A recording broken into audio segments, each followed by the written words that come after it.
Hey everyone, up for sale is this 1972 Chevy Nova SS Clone. The car was originally a 350 engined vehicle built in Van Nuys, California. It is now sporting a 335 cubic inch built engine. It's a great motor from GM. I believe it was from about 4 years ago.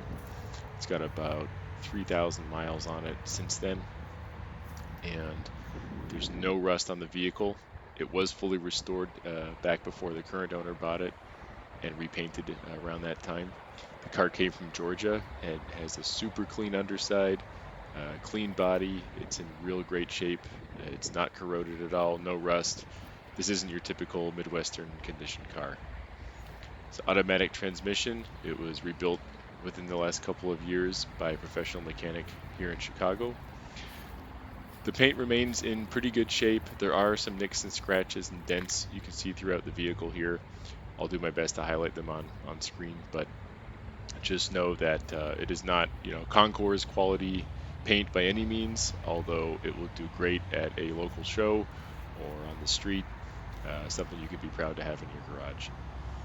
Just keep in mind some of these scratches and dents are present.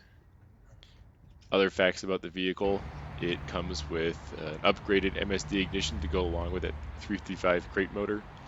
It has power brakes, power steering.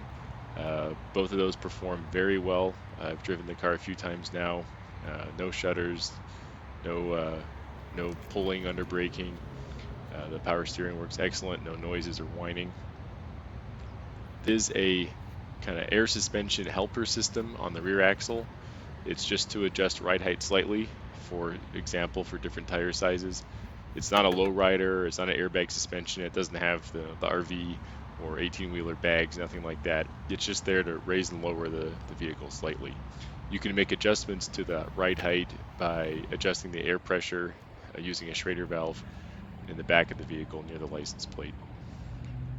As you can see, the vehicle has 17-inch American Racing torque thrust wheels. They're in excellent shape. The Cooper tires are size 245, 45, 17 and have very good tread depth. They're very deep. Lots of life left on those. There is The rear tires do show a little bit of rubbing as they do scrape a little bit the rear fenders. It does depend on ride height, so you can raise the ride height of it to avoid that, but you can see on the side walls of these rear tires there's a little bit of rub. The glass, chrome, and lights are all in fantastic condition. The brakes are front discs, rear drum. The car sounds fantastic. A little later you can hear it start up and drive around for a bit. And I'm pretty impressed with the sound this car makes, both at idle and on the street, driving around. There are a few spare parts included with the vehicle, including the air conditioning evaporator, a couple other components. I can provide pictures of those if you're interested.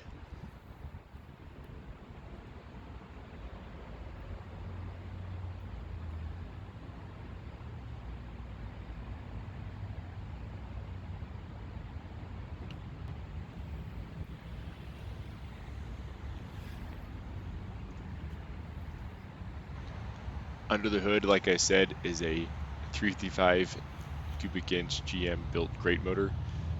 The crate motor has about 4,000, maybe 3 or 4,000 miles on it. The owner bought it with 500 miles on it a couple years ago and hasn't put many miles on it since. On the left there, you can see the firewall panel that's there to block any hot air from getting in, since the AC evaporator was removed due to the header interference. Also, the heater circuit was bypassed due to a perceived heater core leak, but a new heater core is included with the vehicle, as is that AC assembly unit for the evaporator. Here you see a power steering leak, very slight, just on the power steering box. The steering column, the steering box, and the power steering pump have all been replaced in the last couple of years. Also notice that there are headers included with this engine, as you can see. The headers are from the company called Fast Cars Incorporated, and they have been wrapped all the way down into the 4-into-1 collectors underneath the vehicle. There is a slight transmission leak. It leaks about a quarter size drop after driving it and parking it and waiting a couple minutes. Not super concerning, but I just wanted you guys to know that. There is a very noticeable exhaust leak at one of the cylinders on the header. There are some new gaskets included with this car if you want to replace that, but it is pretty noisy, so I would get that replaced. You'll hear it later when the vehicle runs. I do smell a slight smell of gasoline towards the back of the vehicle near the filler neck. I would imagine it might just be a cap that needs to be replaced, or it might just be normal for a car of this era. However, there is a slight odor of gasoline. The wiper motor and wipers work fine. However, the wiper sprayer does not work, the washer sprayer. Also, the horn is inoperable right now. The fuel gauge is somewhat unreliable as well. It will flicker and move around. It tends to show full, but then it will drop down, especially when it gets down to, let's say, a quarter tank. So just be aware that that's an issue if you wanted to address that. Like I said earlier, the brakes are awesome. They brake the car just fine. Very straight, no shuddering or pulling. The interior sports a modern radio unit with auxiliary input, but it does look fairly classic and period correct for the vehicle. And there's a split bench seat, the door cards, the dashboard, the headliner, the seats, interior are all in really great condition. It's really nice to see an interior like this.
All right, well, next, let's fire it up.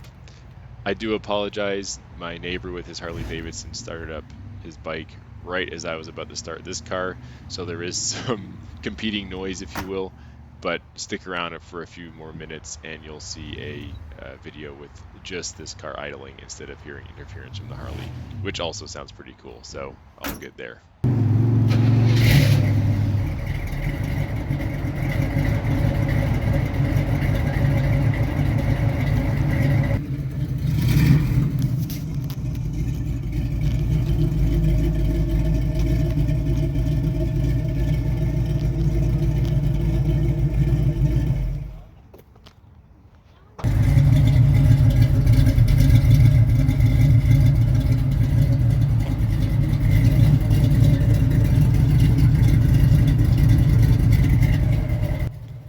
Next, when we're under the hood, listen for that exhaust header leak I was telling you about. Like I said, the car does include new gaskets if you want to replace those. It's pretty noticeable, so I would.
Next, I want to take it for a short drive just to show you how well the vehicle operates, how to use the shifter, and that everything works fine in all the gears.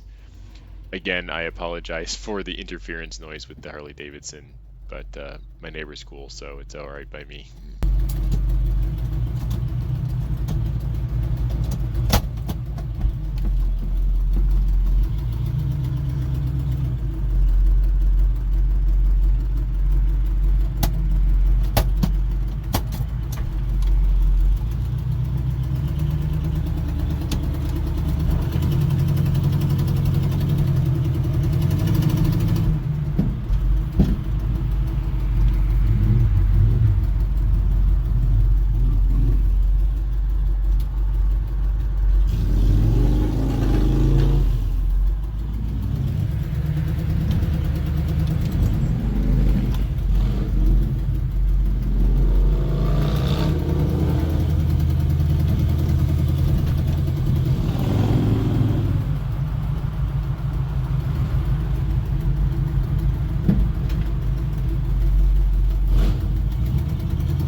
That last bit, you can really hear that exhaust header leak. I know it sounds really bad, but just know that it's not anything wrong with the engine other than that exhaust leak. It's not a big deal.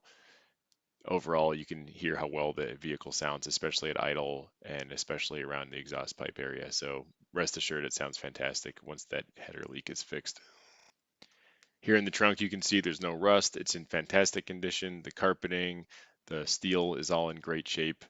Not your typical Midwestern car for sure. Like I said, this car came from Georgia, so it's in fantastic condition and it's ready to go. Enjoy your car show season with this car or take it to the next level with who knows what other mods you'd like to do. So that's the end of this video. I hope you appreciated this walk around and you can use it to make an informed purchase decision for this vehicle. My contact information is in the description below, as is the description of the car. So in case you want to read more about it, you can contact me via this channel, via my Facebook ad, or via my email, which I'll include below as well. Thanks for watching and goodbye from Chicago, Illinois.